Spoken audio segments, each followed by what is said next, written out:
What's up guys, welcome back to my channel. As you see here, I have a 3-ingredient banana pancake recipe. You want to see how I make this? Just keep on watching. Okay you guys, so the 3 ingredients that I'm going to be using is only banana, 1 egg, and some flour. So to start off, I'm going to be using 1 banana. Since this is only for me, I'm going to use 1 banana, and I'm going to just break that apart so that it can fit inside of my BlendJet.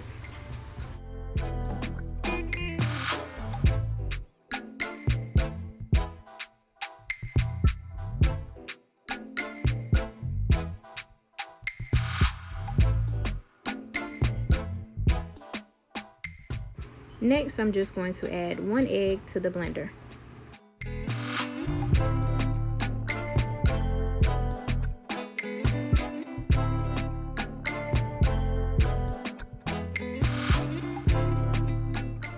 And the last ingredient I'm going to add is flour. Now, I'm going to be putting 2 tablespoons of flour in here. I do not have any measuring utensil, but I'm just going to use my tablespoon, and I am using self-rising flour. You can use all-purpose flour as well, I'm assuming, but I'm just using what I have on hand. And like I said, I'm just using 2 tablespoons.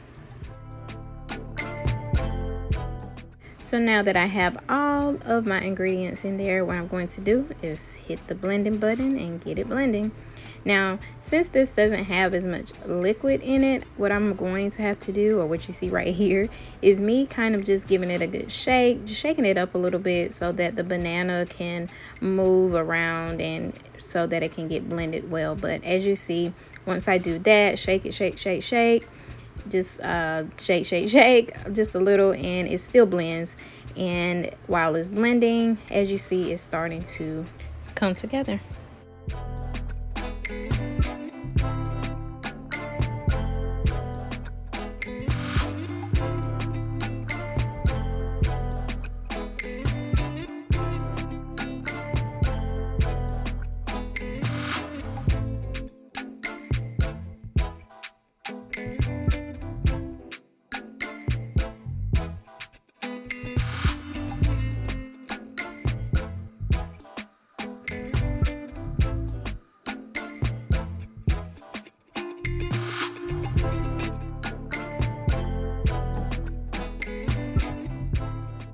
Okay, so after I've given my banana pancake mix about 3 cycles of blending, now I'm just going to pour it over into my small heated skillet. I just have it on medium heat, and I just oil my pan just a little.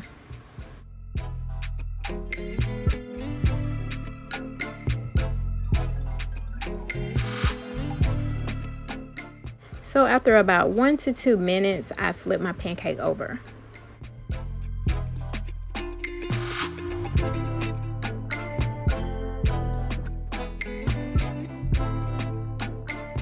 So when the first one is done, I'm now pouring in my second one.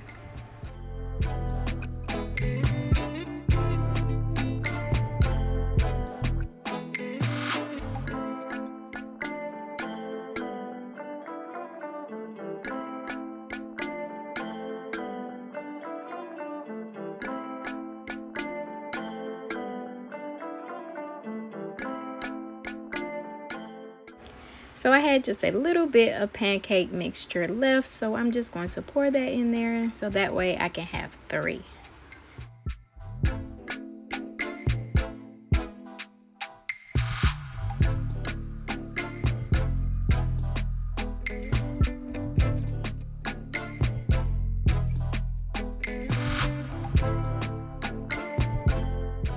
So now that my pancakes are done and plated, what I'm going to be doing is just cutting half of a banana and just kind of garnishing it on the top just to make it look pretty.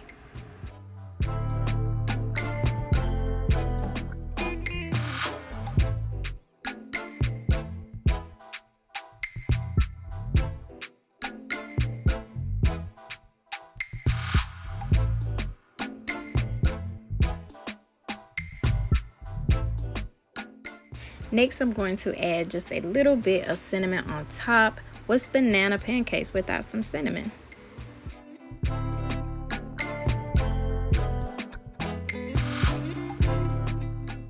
And last but not least, I'm going to top it with some syrup. You can use honey, you can also use maple syrup, but today I'm just using regular pancake syrup. Alright you guys, so that's going to be it for this easy 3-ingredient banana pancake recipe using my BlendJet. You guys, if you like this video, be sure to give me a big thumbs up. If you haven't already subscribed, please subscribe and comment down below and let me know if you've ever eaten a banana pancake. See you in the next one.